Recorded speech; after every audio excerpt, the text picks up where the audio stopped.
She's a killer queen.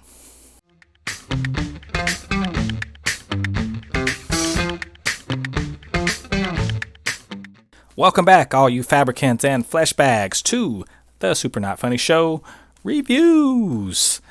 I am Jen Thépuppét, your friendly neighborhood fabricant and commenter extraordinaire on all things pop culture. Today, I'll be giving you my thoughts on the latest episode, or I guess the first episode, of The Equalizer from CBS All Access, starring Queen Latifah. It, of course, is, I guess, would you call it a reboot, reimagining, whatever you want to call it, of the classic 80s TV show, and also the movie series about a former CIA, whatever, special operative agent that uses, in this case, her skills to help out the less fortunate and people who just don't have anywhere else to turn. So, was it good? Was it bad? And should you be watching? Let's find out, because I have opinions.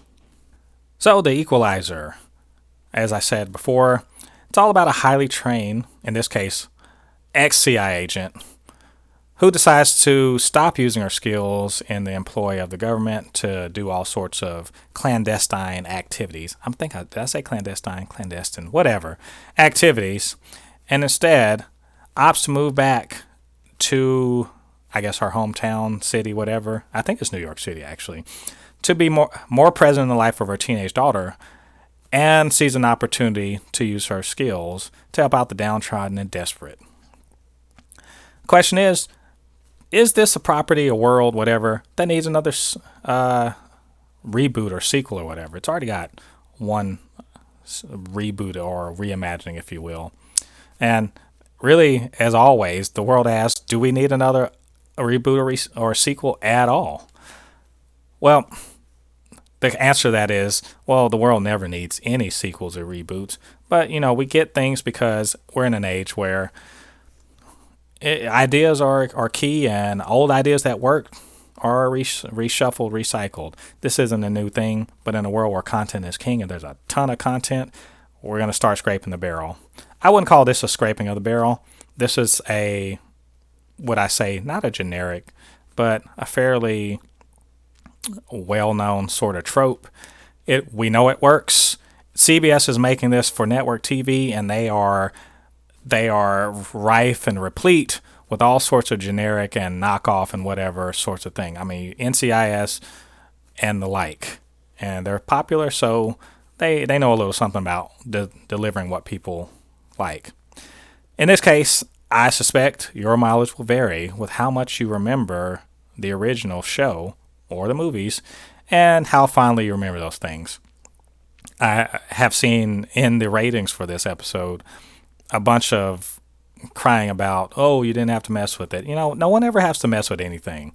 If you like that one so much, just go watch that one. That this is, I firmly believe you have to watch all of these things on their own. They are their own thing. Unless they are a direct sequel to it or they are somehow referencing the original, that's what this is about. It's its own thing. It has a similar premise, move on. Soapbox. Well, this show, I think, owes more of its DNA to the standard network, police, or detective or vigilante procedural than it does, to the movie franchise with Denzel Washington. And so, in a sense, it's actually more in line with the original show from the 80s, which very much did that sort of thing. And it was also always about the villain or whatever of the week. Well, from my perspective, and as a person who primarily watches streaming TV, more prestige sort of stuff, this show hits all of the notes right.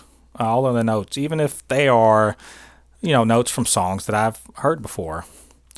I generally am not too bothered. In fact, generally speaking, not bothered by gender or race swapping. Like other people seem to have a problem with.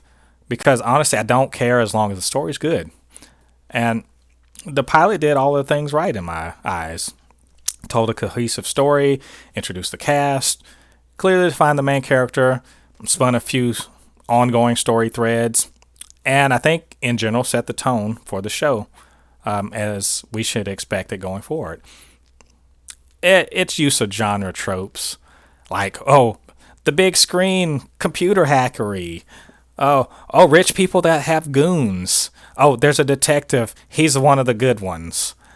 That sort of thing. Well, they're clearly shorthand for the people who are most likely to be consuming this show. I mean, it does come on Sunday night, so who's probably watching those shows on actual network TV. I'm not one of those people, but maybe this isn't aimed at me. But we do know those people expect certain things, and they are the ones that keep stuff like Chicago Fire and NCIS on the air. I think aficionados of prestige TV, such as myself, are likely to find it somewhat wanting in this respect. But again, I suggest you have to watch the show for what it is and not what you wish it was or want it to be. So, what did I like about this show? I am a fan of Queen Latifah's portrayal here. I think her performance is very confident and very controlled. I think they, through good camera work and good setup, they make her Robin McCall, believable as an elite field agent. I do like the family relationships. They've been hinted at a bit, but her relationship with her daughter clearly is going to be front and center here. And also her family dynamics with her found family, aka her professional family that she still has ties with and that she clearly is going to be working with. I think in a way, this makes me think of Burn Notice or shows like that, or White Collar. One good thing about it is it's 43 minutes long runtime, including the credits. So it's got zippy pacing, and there's very little fat on this particular animal. And there is a surprisingly poignant and emotional scene between Robin and her daughter Delilah towards the end of the episode that really kind of touched me personally, and I think really kind of should make people think more about who Robin is as a person and the way they're going to move forward with the family dynamics in this show. There were some things I didn't like. I think for as much fun as I had with this, it's a fairly rote procedural, and it didn't cover a whole lot of new ground, if any at all. I think that in some cases, they don't sell Queen Latifah's physicality very well. There's a part where there's an explosion and she's running away, and I just don't believe she got away from it. But, that's something they can improve in the future. Look, Queen Latifah's 50 years old, and she's a bigger woman, so they really, I think, have to lean into her physical size and power, and maybe make her look a lot more sharp and trained, as opposed to having her run or sprint or whatever fuck. That makes no sense. Don't do that. They did that with Denzel, made him look very, very formidable, even though he's a much older man, and he's getting on as far as his physical. I did sometimes feel like this episode was like a roll call, a casting roll call, so that hey, you're going to see this person again, and this person right here, they fulfill this role, so get used to seeing them doing that thing. I wish they didn't do that so much. Hopefully they will not boil everything down to that. It feels, again, somewhat rote when they do things like that. And at moments, there's some good cinematography, but it really does look like a standard network TV show, and that's not necessarily good. It gets you expecting certain things, and again, I want to watch the show for what it is and not what I want it to be. Overall, though, I think this pilot was pretty damn good, especially given its network TV production values. The action was from decent to actually quite good, and the performances were very solid, and I think Queen Latifah was very good in what she was doing. But the family dynamics, the promise of them especially, are what really sell this for me. I'd highly recommend you check this one out. I think you'll have a good time. Again, watch it for what it is, not trying to make it out to be like, if it's better or worse than I don't know. We don't know yet. It's one fucking episode. I say give it a shot. You might be entertained. All right, so that's my spoiler-free review of The Equalizer, Episode 1 from CBS All Access.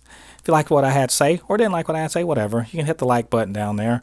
And if you have a comment, you have something to say about this, what I said, maybe about the show itself, go ahead, get down there in the comment section, let me know, or you can hit me up, supernotfunnyshow@gmail.com, at supernotfunnys1 on Twitter. I'd love to hear from you. While you're down there, why don't you hit the subscribe button so you can have access to all of our ongoing content. Hit that notification bell. You can see when we're dropping new things. And we'd appreciate that. All right. So if you don't want any more spoilers, get on out of here. We appreciate you checking us out.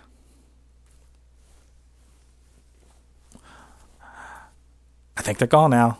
So it's spoiler time. No, did I sound like Jim Carrey? No, probably not. Not a lot of spoilers this one. This is, again, I don't think there's going to be a lot of spoilery stuff going on this show. It's fairly straightforward. So for fairly straightforward shows and stories, I just like the journey, not the destination. So we'll see. Let's check it out, though. One of the tropes it follows, unfortunately, is random guy getting killed, innocent bystanders, now they're in trouble with the conspiracy. There was a lot of conspiracy crap in here. I don't know that I cared for it too much. It's just I've seen it too much. That's unfortunately true. That first action sequence, where I said they do try to get her physicality right. That first action sequence where she took out 4 dudes, that was pretty awesome, actually. I really liked it. That really kind of strapped me in for this episode. There are some intriguing hints about why Robin McCall quit the CIA. What happened in Venezuela? They better talk about this in the future. Why does she lose trust for the CIA? How many people died as a result?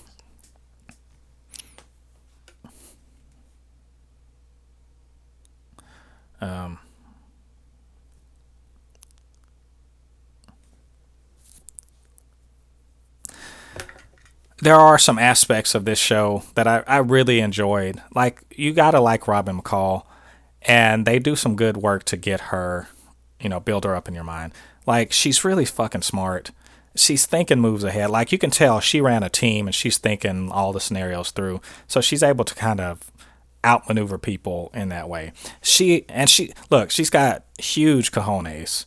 The things she does in this episode, she breaks someone out of police transport. She just rolls up on a tech billionaire who has all this, security, and she impersonates a public defender. I think there's many things that'd be like, okay, when they say she's going to be the Equalizer, it's not a joke. She actually can do these things. And she got, some really good people that will help her out. And they have loyalty and affinity for each other. So it's really cool. Again, I enjoyed the parts where she was interacting with her daughter. Her daughter's, I think she's acting out. Some people have said she's just a brat. Look, her mom's been non-existent and now she is existent, and she's got to kind of, she has to readjust to that, and she's mad. She's mad at her mom, and her mom is trying to do her best. So it should be fun and interesting to see that dynamic. I think it's clear, though, that they're going to show, the tension between trying to be the suddenly present parent and also being the Equalizer, how they're going to make each other suffer. One's going to suffer for the other one. In this one, I do like that more than Denzel. Denzel in The Equalizer 2 was more like this, where he's using the powers for good. And that's also what's going on here. I see more than a little inspiration from the movies going through here in the way she handles the tech billionaire and his, squad of goons. But also that she's clearly the people's champ. She's going to be going to bat for people who have no power and are going up against powerful people, which is ironic, I think, considering this is from a large corporation like Paramount.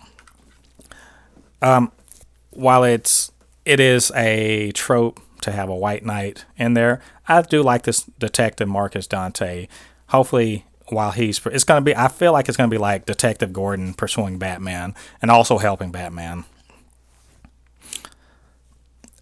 The part that really got to me that really I kind of sealed this episode for me was the part at the end where she's having a heart-to-heart with her daughter who had stolen a dress and gone partying and all this other stuff, and just kind of letting her know, like, look at those girls in the juvenile lockup. They look like you, and the world, would have no problem with you ending up in the same place that they do.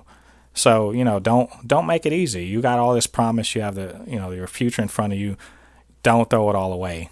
Because, there but for the grace of God and the help of somebody who gave her a choice, Robin herself may have been there too and been in the system, and that would have been that. I think it really kind of, people want to talk about wokeness and all that shit. The truth is, this is an actual real issue for people that are living that reality. And throwing it in there, how can you not throw it in there? There is... she's a black woman. She's going to talk about her experience and what's going on and try to steer her daughter away from it. And kind of the way she shows it, she exposes, hey, this is